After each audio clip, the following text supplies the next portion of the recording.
almost everybody right now has an uncomfortably high percentage likelihood of going viral if they post every day. But there is a second part, the monetization.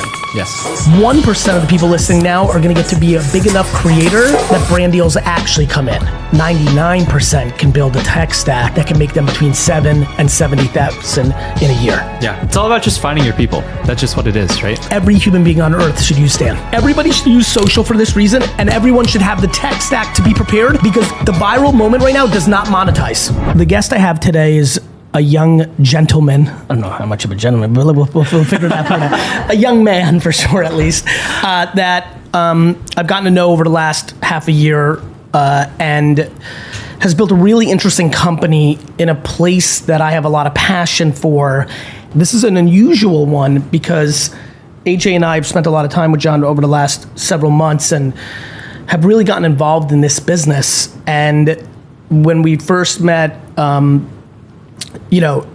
said, I really want to help you buy the Jets, which is really interesting because I don't know if I've heard that more than people saying hello to me in real life. So like that part never really registers for me. It sets up people's ambition. A lot of times people use it as a lever to try to capture my attention, but that wasn't what was interesting.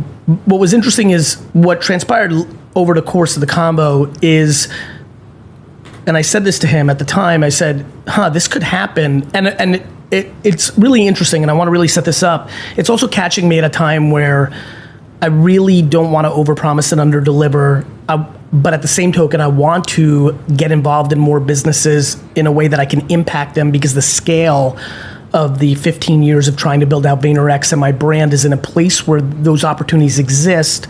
Here's where it gets really exciting for me and why I'm setting it up this way. A stunning percentage of my audience should use this service. And as you can imagine, for all of you, if that's true, that wasn't like, oh, that's why I want to get involved because I can get so much of my audience there. A stunning percentage of my audience here needs to wear underwear, right? Like, doesn't mean like, oh, well, let me go get very deeply involved in a startup and own a meaningful percentage and go and sell all that underwear. What excited me is that a meaningful percentage of my audience needs to use Stan. Like that, it has been built, this stack, and I'm gonna let John get a lot of the floor over this podcast, at a cost structure that feels incredibly obvious to me. And as we kept digging, and then more importantly, when I look behind myself, if you're listening, and especially if you're a follower, I always point to my stock certificates about Facebook, Twitter, Tumblr. I try to make this very clear to people. All three of those companies were not a deck and an idea. I did not angel invest in those companies. They were further along and they were obvious. And I think there's an element to Stan in that category as well. This is not John meeting me and being like, hey Gary, I grew up on your content. I'm this well-educated kid and I have this very good idea. And I would meet, and now that I've gotten to know him, I would have met him and I would have been like, oh, this kid's fucking got that thing in the stomach. But to be frank, over the course of 15 years, that kid has lost plenty of times too, as much as the kids I make fun of that are Ivy League, he's both. But anyway, the company's far along, which allows me to understand how many people are already getting benefit from it. And this is like the most fun part, the Gary Vee brand, the VaynerX machine, where me and AJ are in our careers, the infrastructure, Victoria, like all the things that are happening in my world are culminating. And I guess it's a big opening rant to say, even though I started this podcast with making it potentially obvious that Stan is an anomaly, I actually think Stan in a lot of ways for my next 20 years could be the preview.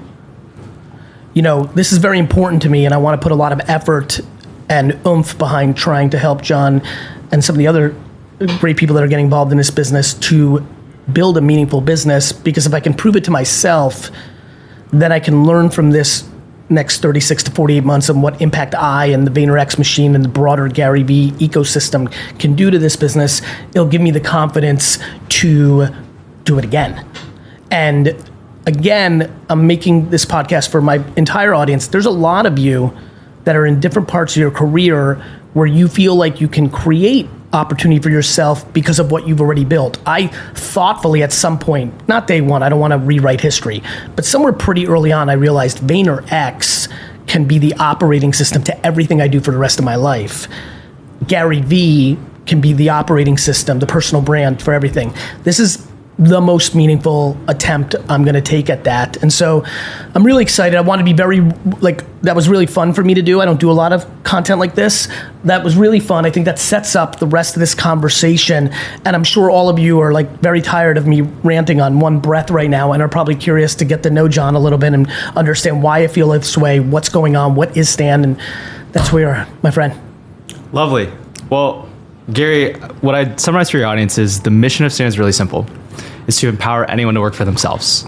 And literally what that is, because you're saying a significant portion of your audience could benefit from Stan, and I wholeheartedly believe that, is Stan is everything you need to start a business. It's the simplest and easiest way. So whether you need a website, you need to host a course, you need to host a community, charge a subscription, charge for a service, build your online business, Stan does all of that for just $29 per month. And the reason why we exist is because I started out on this journey inspired by you way back in the day, just a kid posting on TikTok, really cringy dance videos, and realized that I loved it. Are you good at dancing?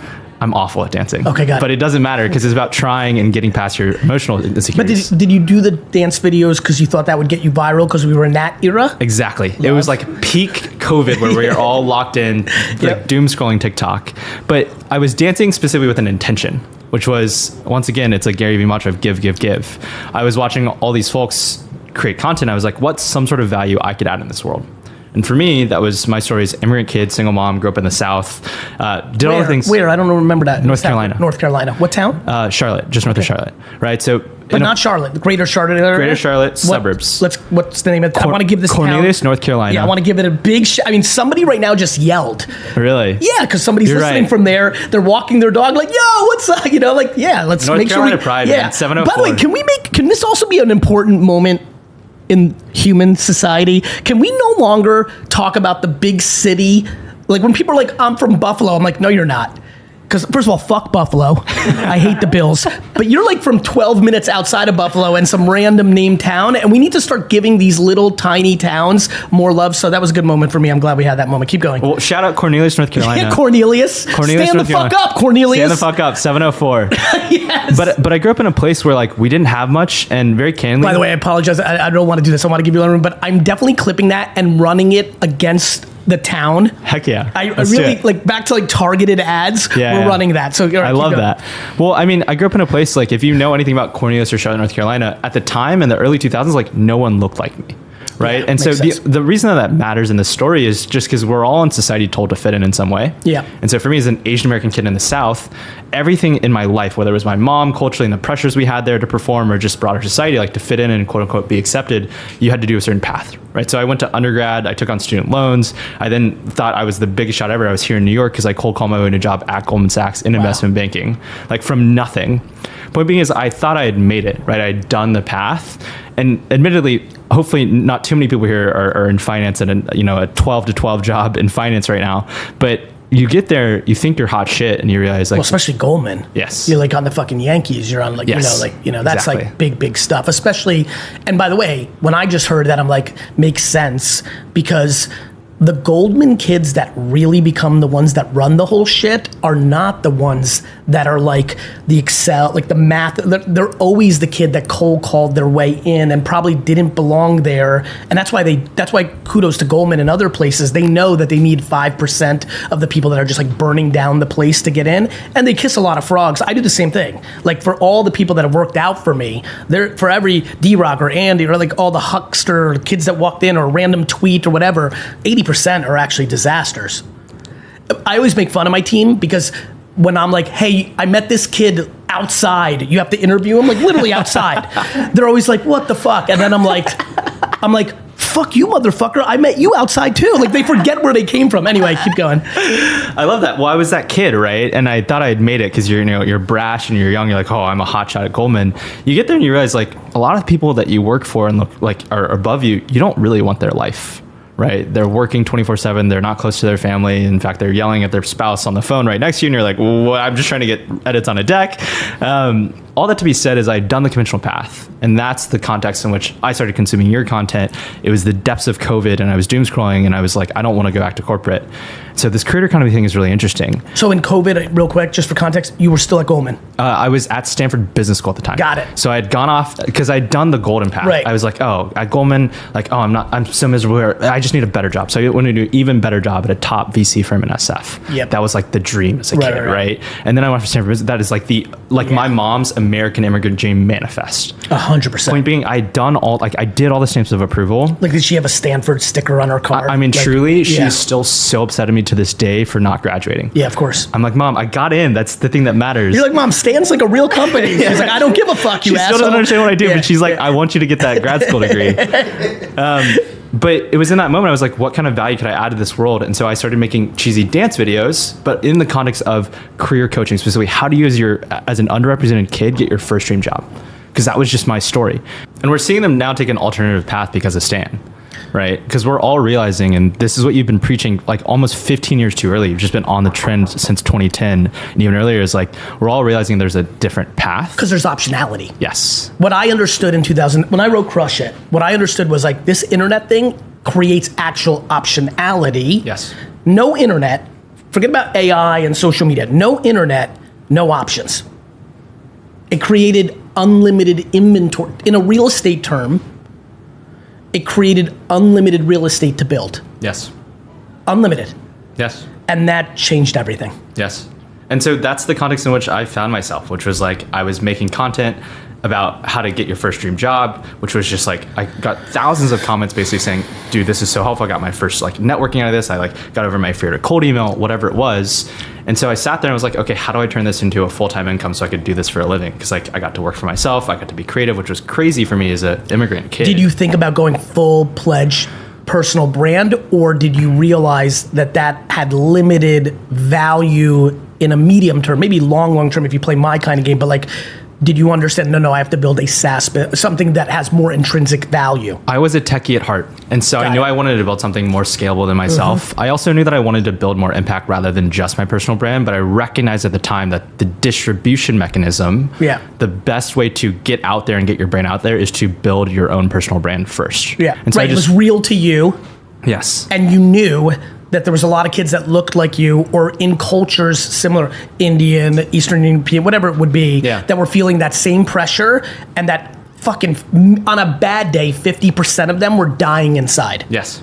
I always say, like, for the doctor, lawyer, engineer crew, India, Asia, Eastern Europe, like that, where it's Nigeria, that real culture. Yeah. On a good day, can only be 50% that are actually like, oh, I love this. I love being a doctor. I love being a lawyer, which is amazing. But on a good day, it's 50%, which means literally 50% of the people that are being pressured in that immigrant culture that puts that on a pedestal. Because there's different immigrant cultures that are more entrepreneurial or more, into music and the arts. But the cultures that really push the lawyer, doctor, engineer thing, Ivy League school, that whole thing, 50% of those fucking kids are dying inside. Yeah.